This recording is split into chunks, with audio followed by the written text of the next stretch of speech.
Hello guys, welcome to our YouTube channel. और आज की हमारी वीडियो है नेचुरल डिज़ास्टर्स के ऊपर। आज के वीडियो में हम डिस्कस करेंगे नेचुरल डिज़ास्टर्स क्या होते हैं, डिफरेंट टाइप्स ऑफ देम, और क्या क्या वो सोल्यूशन है जिससे हम नेचुरल डिज़ास्टर्स को प्रिवेंट कर सकते हैं। सो स्टार्ट करते हैं नेचुरल डिज़ास्टर क्या होते से। So natural disaster is a negative impact following the actual occurrence of a natural hazard in the event that is significantly harms a community। तो एक इस तरह का डिज़ास्टर जिसका कोई नेगेटिव इम्पैक्ट हो, जो नेचुरल हज़ार्ड से नेचुरल हज़ार्ड के ऑकरेंस के एक्चुअली हुआ हो, मतलब कोई भी ऐसा नेचुरल इवेंट जो नेचर की वजह से हुआ या नेचुरली हुआ हो जिसकी वजह से हमारी किसी भी कम्युनिटी पे कोई हार्म होगा, कोई नेगेटिव इम्पैक्ट होगा, जैसे लॉस ऑफ लाइफ और प्रॉपर्टी डैमेज या कोई इकोनॉमिक हार्म, उसे हम नेचुरल डिज़ास्टर कहते हैं। तो टाइप्स ऑफ नेचुरल डिज़ास्टर की बात करें तो इसमें बहुत सारे टाइप्स आते हैं, जैसे फ्लड आना, सुनामी आना, अर्थक्वेक आना, volcanic eruption, drought, landslide, thunderstorm, tornado and wild fire. So सबसे पहले स्टार्ट करते हैं वॉल्केनिक इरप्शन के बारे में। जब भी अर्थ की क्रस्ट में ओपनिंग होती है जिसे हम वॉल्केनो कहते हैं, उसमें से लावा निकलता है, गैसेस या ऐश, तो उसे हम कहते हैं वॉल्केनिक इरप्शन। और ये उस होल जो होते हैं उससे बाहर निकल के अर्थ के सरफेस पे गिरते हैं, जिसकी वजह से ये कुछ ना कुछ लॉस होता है। Then there is avalanche, massive mass of snow जो टम्बलिंग या स्लाइड करते हुए या फ्लो करते हुए लैंडस्लाइड की तरह आता है, उससे हम कहते हैं एवलांच, जो कोई भी नेचुरल प्रॉपर्टी की है मतलब वजह से होता है, और ये कुछ ना कुछ लॉस, इकोनॉमिक हार्म या प्रॉपर्टी डैमेज या लॉस ऑफ लाइफ करता है, इसे हम एवलांच कहते हैं। देन देयर इज अर्थक्वेक, जब भी टेक्टोनिक प्लेट्स जो अर्थ की सडनली शिफ्ट होती है वायलेंटली, और उससे अर्थक्वेक होता है, हम एक शेक जैसा फील करते हैं जब ये प्लेट्स अनएक्सपेक्टली स्लाइड करती है एक जगह से दूसरी जगह। देन देयर इज सुनामी, जो मैसिव वेव्स होती है जिसे हम सुनामी कहते हैं, वो जियोलॉजिकल बिहेवियर की वजह से आती है। अर्थक्वेक जैसे हमने अभी डिस्कस किया, और अंडर वाटर वॉल्केनिक इरप्शन, इसकी वजह से जो सिस्मिक वेव्स होती हैं वो प्रोपोगेट करती है ओशन के, और ये यूजुअल कॉज होता है इस मैसिव वेव्स का, जिसे हम सुनामी कहते हैं। Then there is flash flood, तो कोई भी सॉर्ट ऑफ फ्लडिंग जो 6 आवर्स ऑफ पीरियड में चलती है किसी भी वाटर रिलेटेड सोर्स की वजह से, उसे हम फ्लैश फ्लड कहते हैं।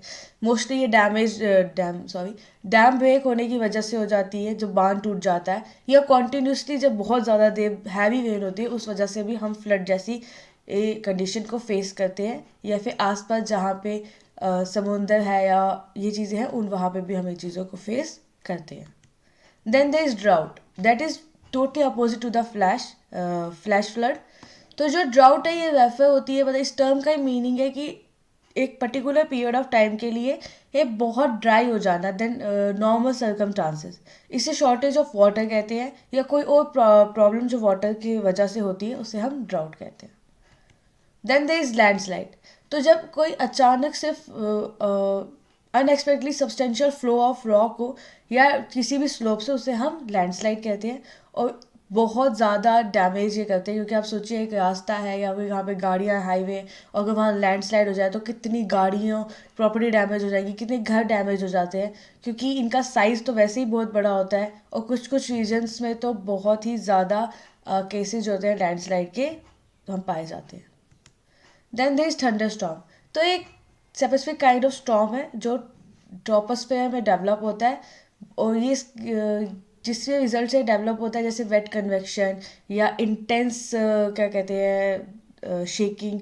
तो ये स्टॉर्म जो है लाइटनिंग प्रोड्यूस करता है, थंडर प्रोड्यूस करता है, इसलिए इसे थंडर स्टॉर्म कहते हैं। देन देयर इज टॉर्नाडो, तो एक हवा का एक पूरा वो कॉलम बनता है जो रोटेट होता रहता है, उसे हम टॉर्नेडो कहते हैं, और ये ऑरिजिनेट होता है at the base of the cumulonimbus cloud type एक होता है, और ये विंड प्रोड्यूस करता है, मतलब इसकी विंड की स्पीड जो होती है वो hundreds of mile per hour होती है। Then there is wild fire, wild fire जो अनइंटेंशनली अनकंट्रोल्ड फायर जो जंगलों में लग जाती है, जैसे हमने कई बार किस्से भी सुने हैं न्यूज़ में कि अमेजन के जंगल में आग लगी, तो ये बहुत ही मतलब ये कोई जान के नहीं लगाता, अनइंटेंशनली लग जाती है बहुत ज़्यादा हीट के कारण या बहुत ज़्यादा गर्मी के कारण। तो ये बहुत अनकंट्रोल्ड फायर्स होती है और ये मतलब बहुत ज़्यादा डेंजरस होती है वहाँ के आसपास के लोगों के लिए या वहाँ के एनिमल्स के लिए या प्लांट्स के लिए। तो मोस्टली ये ड्राई रीजन्स ऑफ अर्थ में बहुत ही कॉमनली हम फेस करते हैं। सो आप लोग क्या सोचते हैं कि मतलब हम नेचुरल डिज़ास्टर्स को प्रिवेंट कर सकते हैं, मतलब उनको रोक सकते हैं? तो नेचुरल अकरेंस को हम ह्यूमन एक्शन से प्रिवेंट तो नहीं कर सकते, लेकिन अगर हम ये जान जाएं कि वो क्यों होते हैं और हम उसको स्टॉप करने के लिए क्या क्या कर सकते हैं, तो कुछ ना कुछ जो हमारे नेगेटिव इफ़ेक्ट्स हैं जिसकी वजह से नेचुरल डिज़ास्टर्स बहुत ज़्यादा कॉमनली अकर होने लगे, हम उनको रोक सकते हैं। सो हम देखते हैं क्या क्या हम कर सकते हैं। सो हम एक दूसरे को इंकरेज कर सकते हैं कि हम बीचेस को क्लीन रखें, रिवर्स को क्लीन रखें, ज़्यादा से ज़्यादा पेड़ उगाएं, एक मैंग्रोव्स का कैंपेन करें, जिसकी वजह से नेचुरल डिज़ास्टर्स में कुछ ना कुछ उनके नेगेटिव इफ़ेक्ट में कुछ ना कुछ कमी आएगी।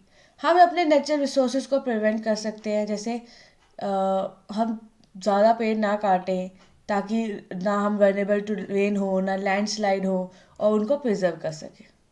हाई रिस्क एरिया, जैसे हमने बताया कि फ्लड के मोस्टली जहाँ पे आसपास समुंदर होता है या फिर लैंडस्लाइड पहाड़ों वाले एरिया, ऐसे जगहों को हम पहले आइडेंटिफाई करते हैं कि यहाँ पे रिस्क ज़्यादा है, तो वहाँ पे हम एक इवैक्यूएशन पॉइंट को प्रिपेयर करें और पर्टिकुलर लोकेशन के लिए लोगों के पास प्लान रखें कि अगर बाई चांस ऐसा कुछ हुआ तो आप यहाँ से यहाँ पे इवैक्यूएट हो सकते हो। Thank you so much. I think we all have to support one another in preserving nature. Thank you so much.